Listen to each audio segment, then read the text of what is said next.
6월 23일 새사람께 수요 영상 공부를 시작하겠습니다. 오늘 공부할 부분은요, 잠언서 3장에 있는 말씀을 우리가 계속 나누고 있어요. 그래서 지혜가 어떻게 복됐냐라고 하는 큰 주제 타이틀 속에서 두 번째 단락에 대한 말씀을 좀 드리려고 합니다. 그래서 7절부터 12절에 있는 말씀인데, 특히 건강에 대한 거, 물질적인 복에 대한 거, 이런 부분들에 대한 주로 이제 내용이에요. 그러니까 지혜가 어떤 영향을 주는가에 대한 부분이거든요. 이거는 굉장히 우리 삶 속에서 굉장히 아주 굉장히 우리가 피부로 느끼는 부분들 아닙니까? 우리의 기도 내용도 대부분 이제 건강, 또 물질적인 복, 이런 부분이 많다 보니까 일부에서는 또 이것이 기복주의 신앙이다라고 이제 주장하는 분들도 있고, 사실 어떻게 보면 우리 기독교가 굉장히 이 부분에 대해서 자유롭지 못했습니다. 기독교가 이렇게 100년 조금 넘은 그 기간 동안에 이렇게 급 성장했던, 전 세계에서 없었던 일이죠. 급성장할 수 있었던 이유는 뭔가? 왜냐하면 수천 년을 내려왔던 이 불교라든지 유교라든지 어떻게 보면 우리 토속 종교들 있지 않습니까? 그런 종교가 아주 바탕에 깔려 있음에도 불구하고 기독교는 어떻게 보면 우리나라하고는 전혀 상관없는 종교거든요. 그런데 그 복음의 씨가 들어와서 불과 100년 조금 넘었는데 놀랍게도 한국 사회에 아주 주류가 되어버렸지 않습니까? 불교 같은 경우에는 이제 목소리 내는 경우가 거의 많지 않지만 기독교는 굉장히 목소리를 많이 냅니다. 그래서 사회 좀 저변에 사회에서 일어나는 모든 일에 교회와 기독교가 굉장히 밀접하게 지금 연관되어 있다, 그렇게 말씀드릴 수가 있어요. 그래서 건강이라든지 이 물질적인 복이라는 이 기복주의 신앙이 우리 한국교회를 발전시키는데 큰 동력이 됐던 건 사실입니다. 저는 그걸 부정하지는 않습니다. 그러나 사실 우리 통계에 보게 되면 이 건강의 복, 또 물질적인 복은 수없이 많이 나와 있습니다. 그래서 이걸 어떻게 우리가 기복주의 신앙과 구분해서 우리 기독교의 신앙으로 정착시킬 수 있을까 하는 이 부분에 있어서 이 잠언서 우선 7절 8절에 있는 말씀을 한번 같이 읽어보도록 할까요? 여러분 성경 찾으셨습니까? 예, 잠언서 3장 7절 8절에 있는 말씀입니다. 같이 있습니다. 스스로 지혜롭게 여기지 말지어다. 여호와를 경외하며 악을 떠날지어다. 이것이 내 몸의 양약이 되어 내 골수로 윤택하게 하리라. 여기서 양약이라고 하는, 이것이 내 몸에 양약이 된다 하는 이 부분, 이게 원래 원어에 보게 되면 리포스라고 하는 말을 썼는데, 양약이라는 말은 치료한다는 뜻이에요. 건강. 그러니까 이것이 내 몸에 건강이 되는 거다, 치료하는 일이 되는 거다라고 하는 겁니다. 많은 분들이 사실은 어떻게 보면 육신적인 몸 자체의 어떤 질병보다는 그 질병을 일으키는 동기를 많이 갖고 있죠. 우리가 그렇게 얘기하지 않습니까?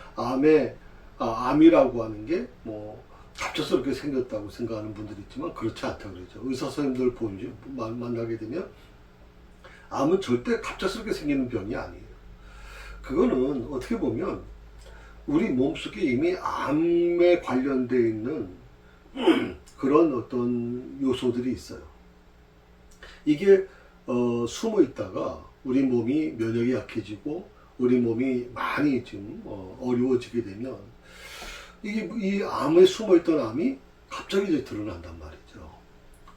그래서 건강한 세포들을 막 죽여나가지 않습니까? 그래서 암세포로 바꿔버리는 아주 무서운 질병이 암이죠. 그래서 사실 많은 사람들이 암을 두려워하고 이제 그럽니다만은, 사실 암을 예방하려고 그러면요, 암을 방어하려면 평소 때 몸을 굉장히 관리를 해야 돼요.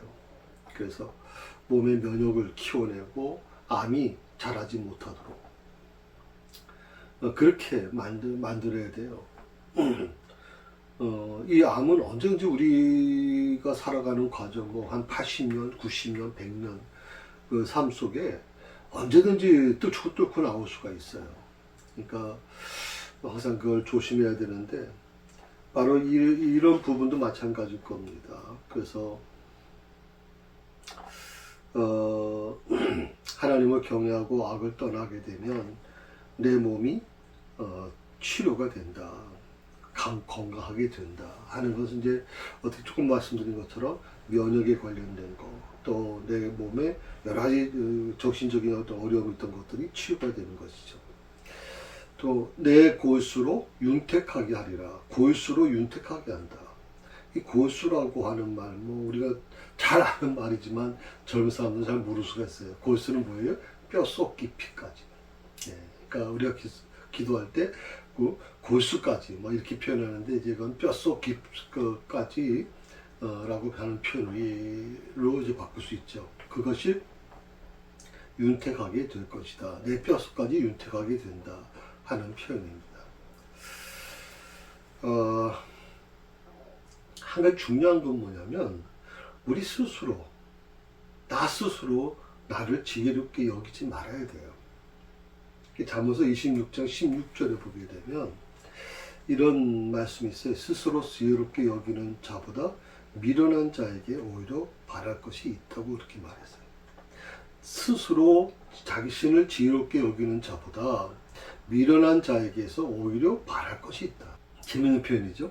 잠언서 26장 12절입니다. 또 우리는 여호와를 경외하며 악을 떠나야 된다고 말씀드릴 수 있어요.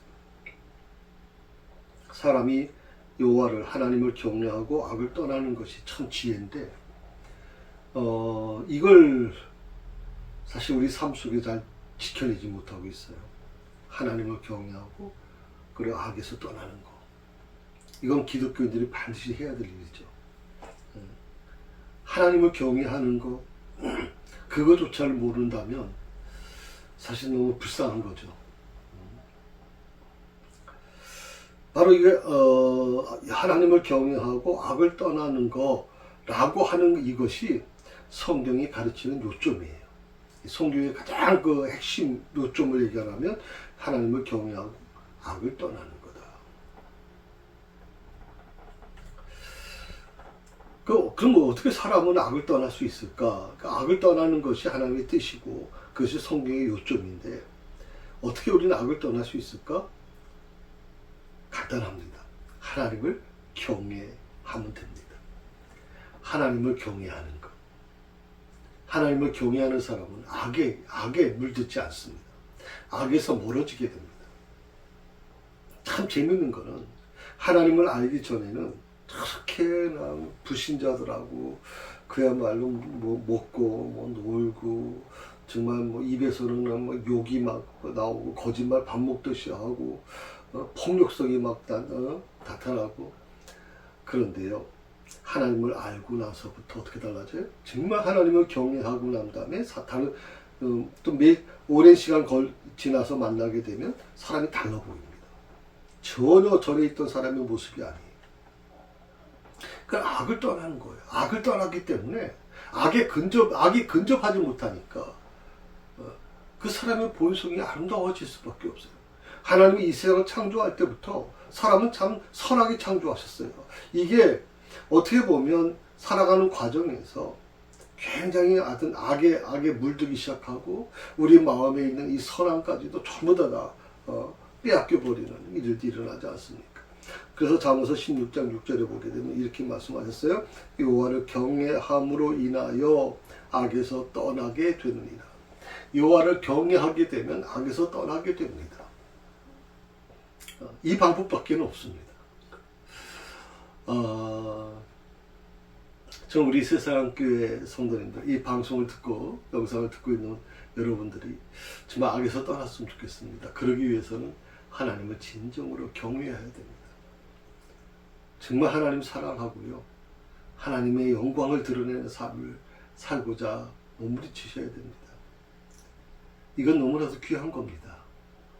이건 타협의 대상이 되질 않습니다. 자, 우리가 여호와를 경외하고 악을 떠나게 되면 어떤 일이 날까요? 우리 몸에 조금 전에 말씀드린 것처럼 치료가 이루어진다. 치료. 우리 몸이 건강해진다. 참 놀라운 거죠.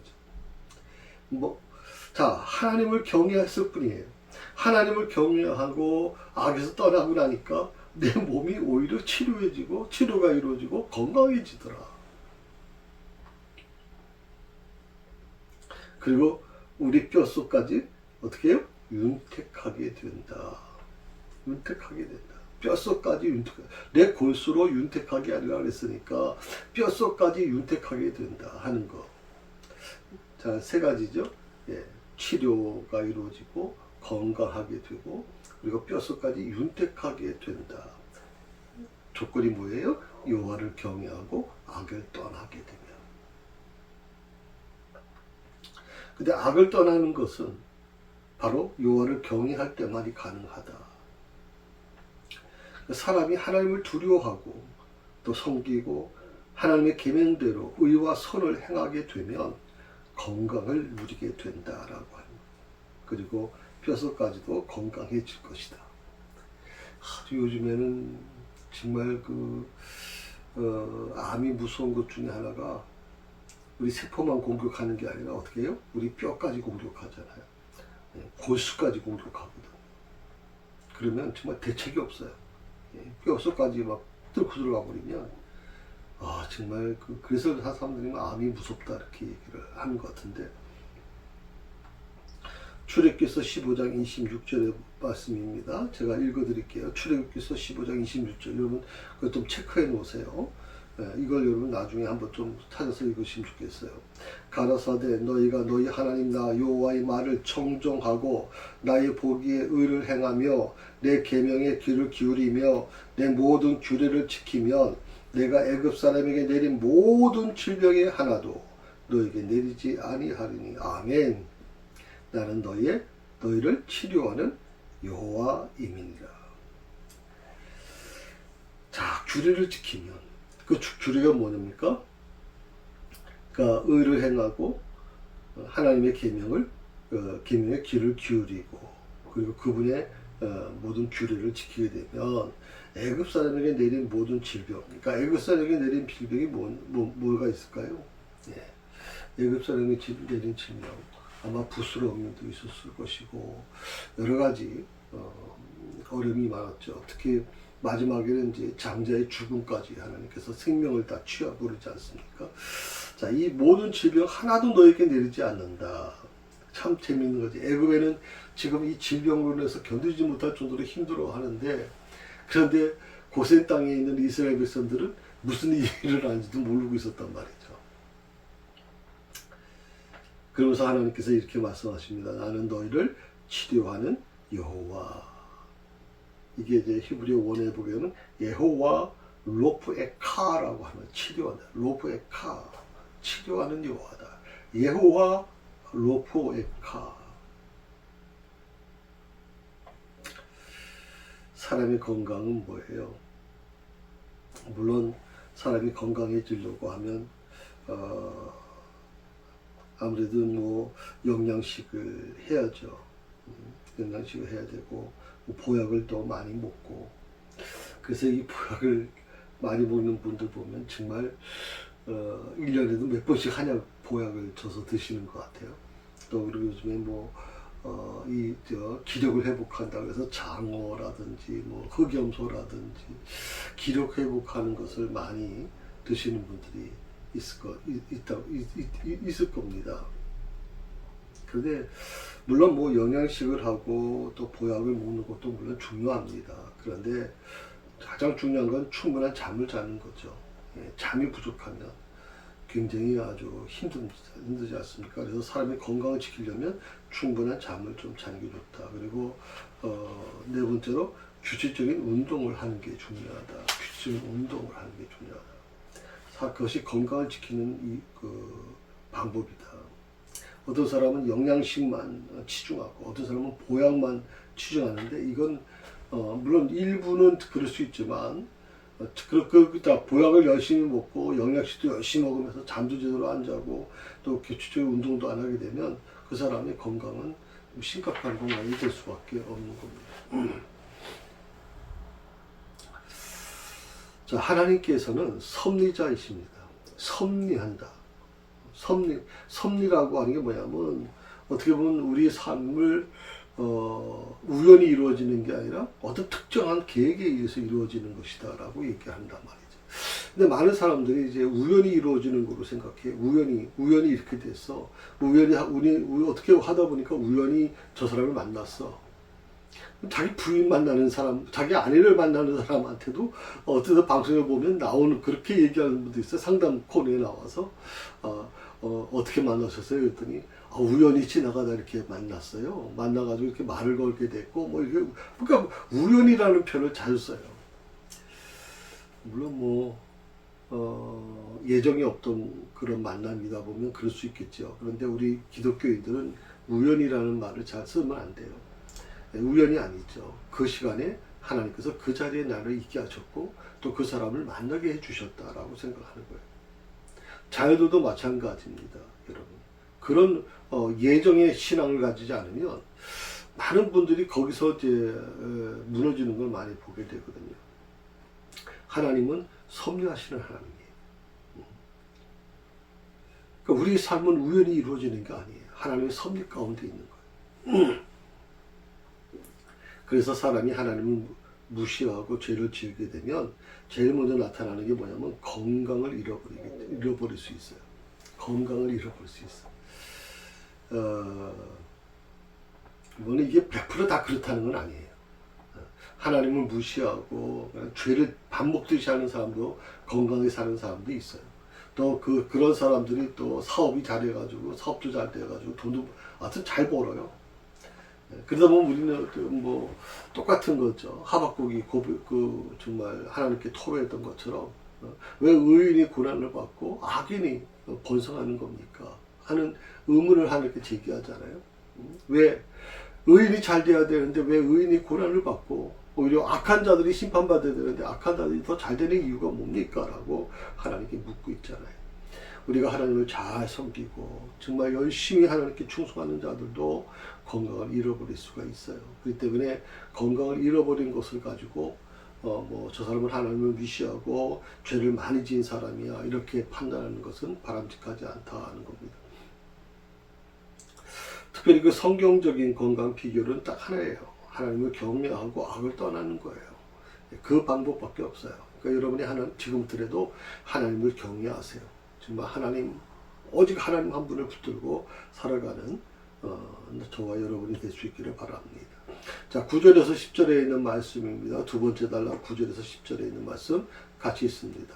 내 재물과 내 소산물 내 처음 익은 열매로 여호와를 공경하라. 그리하면 내 창고가 가득 차고 내 즙털에 새 포도즙이 넘치리라. 내 재물과 내 소산물. 소산물이라고 하는 이 태부화라고 하는 말을 썼는데 이제 수입, 소산하는 거, 수입하는 거, 이런 다 표현입니다. 수입에 보통 우리가 성경에 11조로 얘기할 때 수입에 몇 프로를 드린다 이렇게 우리가 표현하는데 이 소산물이라는 거. 근데 거기에 뭐가 이제 빠져 있냐면 그 앞에 부분에 모든 소산물 해서 내 모든 소산물. 네. 이게 중요한 부분입니다. 우리가 11조를 드릴 때 월급 받는 분들은 편하죠. 왜냐면 그 통장에 찍힌 거 보면 아니까. 세금 다 공제하고 다 해놓고 마지막 찍힌 게 내 월급이다 이렇게 생각을 하는 분들이 있잖아요. 그래서 그런 분들은 어떻게 보면 이 개념을 좀 이해하기가 좀 힘들죠. 오히려 그냥 그렇게 월급 받는 분은 편해요. 근데 사업하시는 분들은 이것저것 다 확인해서 본인이 결정을 해야 되잖아요. 그럼 내 통장에나 월급처럼 찍히면 좋겠는데 이걸 내가 다 계산해 가지고 12조를 얼마 드릴 것인지 이렇게 하니까 그래서 이게 어떻게 보면 직장인들보다는 이 사업하시는 분들, 장사하시는 분들, 자영업 하시는 분들이 더 신앙이 좋아요, 사실은. 사실 신앙이 좋아지려면 그런 어떤 부분들이 있잖아요. 우리는 하나님이 내게 주신 그 재물이 있습니다. 그 재물로, 그 재물의 차이는 많이 있겠죠. 어떤 사람들은 정말 풍요롭게 살아가는 사람도 있죠. 어떤 분들은 열심히 그렇게 했음에도 불구하고 굉장히 가난하게 살아갈 수밖에 없는 사람도 있는데, 아무튼 하나님이 나에게 주신 재물이 있어요.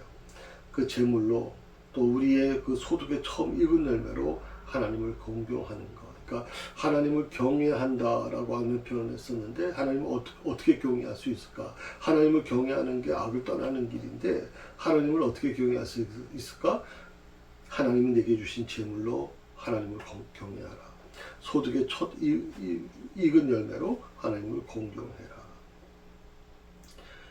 하나님을 진정으로 이렇게 섬길 때 어떤 일을 할까요? 우리는 우리 몸에, 우리 마음에, 그리고 우리 재물에, 또 우리 돈과 재산으로 하나님을 섬기게 되는 것이죠. 그러니까 몸으로 하나님의 마음, 우리 마음으로, 또 우리 재물로, 또 돈과 재산으로 하나님을 섬기는 것. 어떤 분들은 건강이 많이 안 좋아요. 그런데 그분은 젊었을 때 하나님께서 정말 물질적인 축복을 많이 주셨어요. 이분은 물질로, 헌금으로 하나님을 섬겨 나갈 수 있겠죠.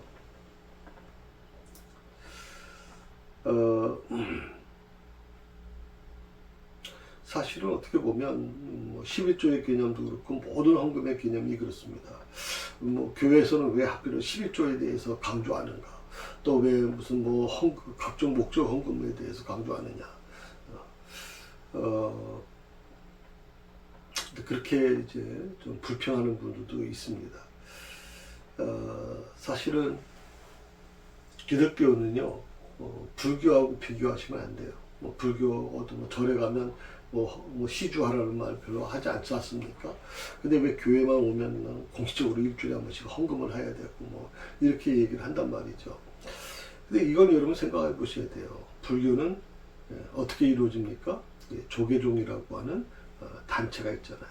거기서부터 지원이 이루어져요. 그게 차이가 있는 거죠. 우리 기독교는, 특히 우리 개신교는 각자 도생이에요. 각자 도생. 그러니까 총회에서 우리한테 뭘 도와주질 않아요. 저는 우리 교회 개척하면서요, 한 번도 총회나 노회로부터 보조받은 적이 없어요. 참.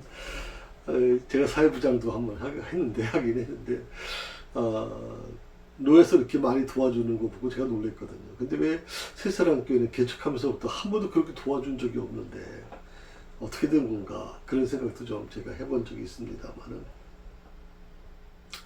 그래도 오늘까지 이렇게 하나님께서 교회를 지켜주시고 우리 성도들의 그 삶을 지켜주셔서 넉넉하진 않죠. 우리는 정말 우리 교회는 빠듯합니다. 재정적으로 정말 빠듯하게. 그래서 우리가 매 주일 여러분에게 그 재정을 오픈하잖아요. 주보에도 그렇고 1층 게시판에도 다 오픈합니다. 여러분이 그걸 보시면 충분히 우리 교회가 어떻게 재정이 운영되고 있는가 아마 아시게 될 겁니다.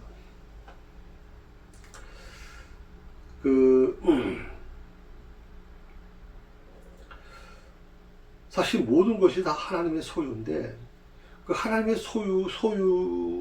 하나님이 우리에게 주신 소유죠. 그 물질을 얻기까지 하나님 내게 건강을 지켜주셨고, 그 물질을 얻기까지 내게 정말 일할 수 있는 일터를 허락해 주셨고, 그리고 한 해 동안 돌아보니까 하나님께서 우리 가족들 건강을 좀 많이 지켜주셔서 병원에 많이 안 가서 쓸데없는 돌이 치유되지 않게 도와주셨고, 이렇게 생각해 보면 모든 것이 다 하나님에 의해서 하나님이 함께 하신 것이라 하나님의 소유다라고 생각할 수가 있습니다. 우리는 하나님이 우리에게 주신 그 모든 좋은 것들을 관리하며 누리며 살고 있어요. 그래서 우리는 소득과 수입의 첫 열매, 가장 좋은 부분을 하나님께 드려야 돼요. 유대인들의 그 제사가 나중에는 정말 병든 소를 드리고 이렇게 했습니다만은, 사실 유대인들이 그 제물로 드리는 이 모든 것도 헌금 관계, 유대인들이 드리는 헌금 관계, 거기도 그분들은 10의 2조를 드리잖아요. 우리는 10의 1조를 드리는 것도 힘들다고 그러는데 그분들은 10의 2조를 드려요. 유대인들은 열을 벌었으면 두 개를 드려요.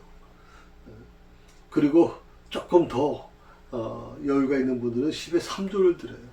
그 세 번째 30%에서 마지막 10%는 길 가던 거린들 또 나그네들을 위한 그런 또 이런 어떤 갑자기 어떤 흉년이 와가지고 먹고 살 수 없는 분들이 여러 가지 어려운 분들이 있을 때 비축된 그런 식량들을 푸는 거거든요.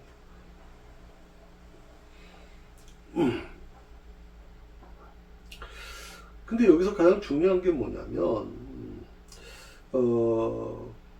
모든 게 하나님의 소유이기 때문에 우리는 하나님께 내 좋은 소득의 수입의 첫 열매 가장 좋은 부분을 하나님께 드려야 되는데 그것이 바로 오늘로 날로 얘기하면 11조와 감사 헌금이 바로 그런 것이다.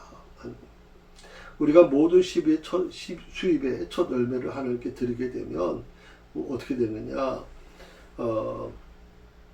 창고가 우선 가득히 찬다. 창고가 비어있질 않는다. 자, 첫 열매를 그러니까 11조를 하나님께 드리면 창고를 하나님이 채우시겠다는 거예요. 가득 채우시겠다. 창고를. 그리고 우리의 집틀에 새 포도즙이 넘쳐난다. 포도즙이 넘쳐난다. 이 포도즙이라고 하는 건 유대인들에게는 없어서는 안 되는 아주 굉장히 중요한 것이죠. 그래서 물질로 하나님을 공경치 않는 것은 죄 짓는 일이라고 이렇게 얘기했어요. 그럴 때 궁핍이 찾아오게 된다. 물질로 하나님을 진정으로 섬기는 사람들은 하나님이 반드시 물질의 축복을 주시는데 물질로 하나님을 공경하지 않는 사람들 그게 죄 짓는 일인데 그럴 때 어떤 일이 일어나느냐? 궁핍이 찾아오게 된다. 이건 내가 아무리 노력한다고 되는 게 아니에요. 노력한다고 될 수 있는 게 아니거든요.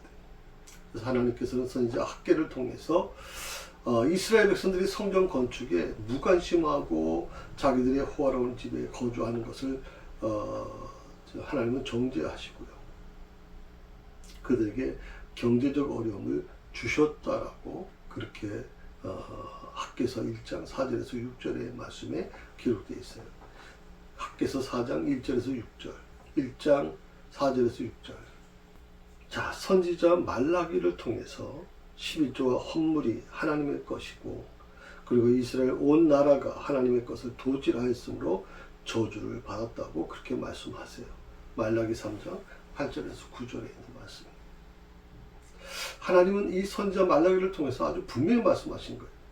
11조와 헌물은 하나님의 것인데 이스라엘 온 나라가 하나님의 것을 도둑질하고 있다라고 도둑질하고 있다고. 그래서 저주를 받게 됐다고 얘기하시는 거예요. 그래서 우리가 물질로 하나님을 섬길 때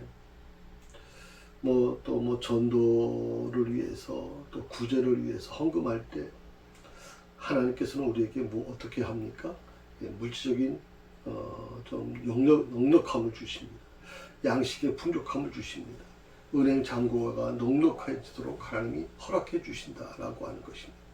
제일 중요한 게 이제 은행 잔고의 넉넉함이죠. 예. 은행 잔고의 잔고가 비면 굉장히 우리가 좀 두려움도 있고 어떻게 살아야 되나 걱정도 많이 있는데 물질적인 여유 그리고 양식의 풍족함, 은행의 잔고의 넉넉함을 하나님이 허락해 주신다. 어느 때? 예, 우리가 물질로 하나님을 섬길 때, 전도를 위해서, 구제를 위해서 헌금할 때 하나님이 그런 축복을 주신다. 하나님께서 11조에 대해서 풍성한 복을 약속하십니다. 말라기 3장 10절에 있는 말씀 기억하시면 좋겠고, 하나님의 종 엘리야에게 먹을 것을 드린 이 사르밧 가부는 어떻게 됐을까요? 기근 동안에 양식이 떨어지지 않는 그런 복을 받습니다. 네. 한 3년 동안 비가 오지 않은 가뭄 지역에서 오늘 이 가정에 놀랍게도 기름병에 기름이 떨어지지 않는 기적이 일어나게 됐죠.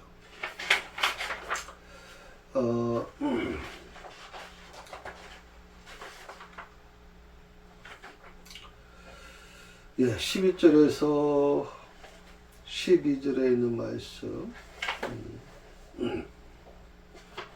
같이 읽읍시다.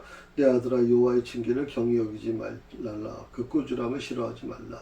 대저 여호와께서 그 사랑하는 자를 징계하시기를 마치 아비가 그 기뻐하는 아들을 징계한 같이 하시니라. 우리는 하나님의 징계를 가볍게 여기면 안 돼요. 하나님의 징계가 있다는 것을 인정하고 가셔야 돼요. 그리고 하나님의 그 꾸지람을 싫어하지 말아야 돼요. 그 하나님의 징계와 꾸지람은 때로는 성경 말씀을 읽을 때 오기도 해요. 디모데후서 3장 10절에 보면 성경 말씀을 읽을 때 하나님의 징계가 이루어져요. 꾸지람이 느껴지는 거예요. 디모데후서 4장 2절에는 하나님의 종들이 전하는 성경적 설교를 들을 때, 하나님의 종들이 전하는 성경적 설교를 들을 때 그런 꾸지람, 징계에 대한 부분이 나옵니다. 또 그것은요, 하나님의 징계는 때로는 몸의 병으로 나타나기도 하고, 하나님의 징계가 경제적 어려움으로 나타나기도 하고, 또 하나님의 징계가 어떻게 환경적 어려움으로 나타나기도 합니다.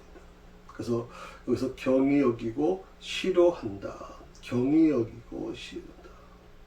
여기서 경히 여기지 말라, 그의 꾸지람을 싫어하지 말라라고 말했었는데, 자, 이 경히 여기고 싫어한다라는 표현이 뭘까? 하나님의 징계를 무시하고 불평하고 원망하는 것을 가리키는 거예요. 경히 여기고 싫어하는 거. 경히 여기고. 하나님의 징계를 무시하고 불평하고 원망하는 거. 애굽에서 나왔던 이스라엘 백성은요, 광야에서 하나님의 징계를 받을 때마다 불평하고 원망했어요. 이 징계와 저주는 달라요. 하나님의 징계는 사랑의 표현이에요. 하나님께서는 아버지가 그 기뻐하는 아들을 징계한 같이 그 사랑하는 자녀를 징계하신다고 분명히 말씀하셨거든요. 징계와 저주는 분명히 다른데 우리는 이 징계를 굉장히 두려워해요. 하나님께서는 자기 백성들의 그 죄를 미워하시지만 그들의 영혼들을 사랑하신다. 히브리서 12장 6절에 8절 말씀을 읽어드릴게요. 다시 말씀드립니다. 히브리서 12장 6절에서 8절. 주께서 그 사랑하는 자를 징계하시고 그의 받으시는 아들마다 채찍질 하심이라 하였으니 너희가 처음은 징계를 받기 위함이라. 하나님이 아들과 같이 너희를 대우하시나니 어찌 아비가 징계하지 않는 아들이 있으리요. 징계는 다 받는 것이거늘 너에게 없으면 사생자요 참 아들이 아니리라. 징계는 다 받는 것이다. 자녀는 부모의 징계를 잘 받으면 어떻게? 좋은 인격자가 돼요. 그리고 학생은 선생의 징계를 잘 받으면 좋은 학생이 됩니다. 이와 같이 하나님의 징계를 잘 받는 사람은요, 좋은 성도가 돼요. 근데 그 징계를 거부하고, 징계를 굉장히 싫어하고, 징계를 내 자존감을 손상받았다고 해서, 그것 때문에 막, 문제 일으키는 거, 이건 좀 불행한 사람이에요. 진짜로 여러분 좋은 성도가 되려면 하나님의 징계 받는 것을 기뻐하셔야 돼요. 그리고 징계를 잘 받는 사람은 더 거룩해지고 온전케 됩니다. 히브리서 12장 10절에서 11절 말씀 읽어드립니다. 저희는 잠시 자기 뜻대로 우리를 징계하였거니와 오직 하나님은 우리의 유익을 위하여 그의 거룩하심에 참여케 하시느니라. 무릇 징계가 당시에는 즐거워 보이지 않고 슬퍼 보이나 후에 그로 말미암아 연단하는 자에게는 의의 평강한 열매가 맺나니. 오늘 본문을 정리해 보면 본문의 교훈은 한 세 가지로 얘기할 수 있어요. 첫째는 우리는 여호와 하나님을 경외하고 악을 떠나지 말아야 된다. 그러면 하나님께서 건강과 병의 치료를 경험하게 해주실 것이다. 두 번째로 우리는 소득의 첫 열매와 11조로 하나님을 섬겨야 된다. 그러면 우리는 하나님께서 주시는 경제적 안정과 여유를 경험하게 될 것이다. 셋째로 우리는 하나님의 징계를 가볍게 여기지 말고 싫어하지 않고 달게 받아야 된다. 하나님께서는 사랑하는 자를 징계하신다. 꼭 기억하십시오. 하나님은 사랑하는 자를 징계하십니다. 사랑하는 자녀를 오냐오냐냐 키우다 보니까 우리나라가 지금 말도 아니에요. 부모가 교육을 포기했어요.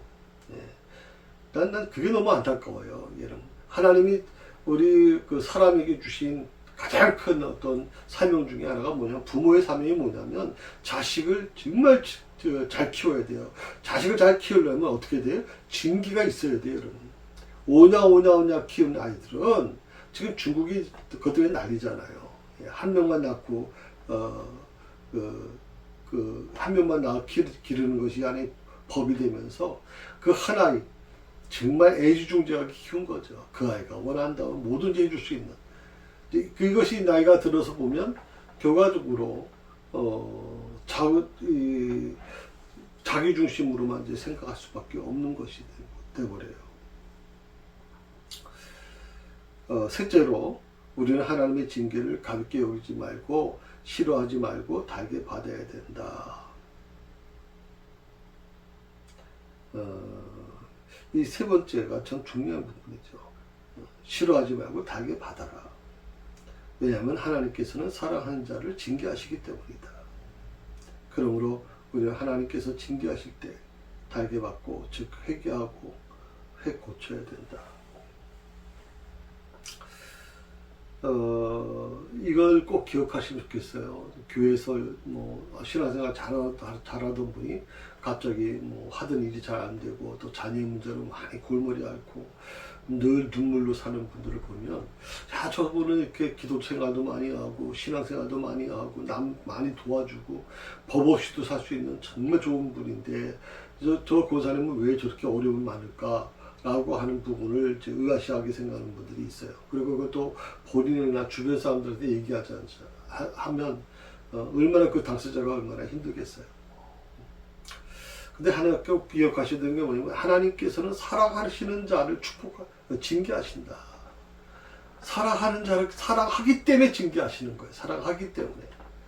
이거 꼭 잊지 마시고, 내가 어떤 어려움 속에 하나님이 주셨다 그러면, 그래, 하나님이 나를 사랑하시고 계시구나. 아직 나를 버리지 않으셨구나. 예, 그걸 그렇게 받아들이면 될 것 같아요. 예, 오늘은 여기까지만 좀 하도록 하겠습니다. 수고하셨고요. 오늘 이 지혜가 우리에게 주는 가장 중요한 부분 꼭 기억하시고 좀 실천해 나가셨으면 좋겠습니다. 다시 한마디로 요약합니다. 하나님을 경외하고, 하나님을 경외하는 것. 그것이 바로 우리가 건강하는 길이고, 또 병의 치료를 경험할 수 있고, 또 무증 복, 또 여러 가지 하나님께서 많은 것을 주시는 통로가 된다. 그렇게 꼭 잊지 마셨으면 좋겠습니다. 기도하십시다. 하나님 감사합니다. 오늘 주신 말씀 붙들고 살겠습니다. 주여 저희 안에 평안을 허락해 주시고, 하나님과 함께 동행하는 이 길이 우리에게 큰 기쁨이 되도록 인도하여 주옵소서. 예수님의 이름으로 기도합니다. You can have all this world, but give me Jesus.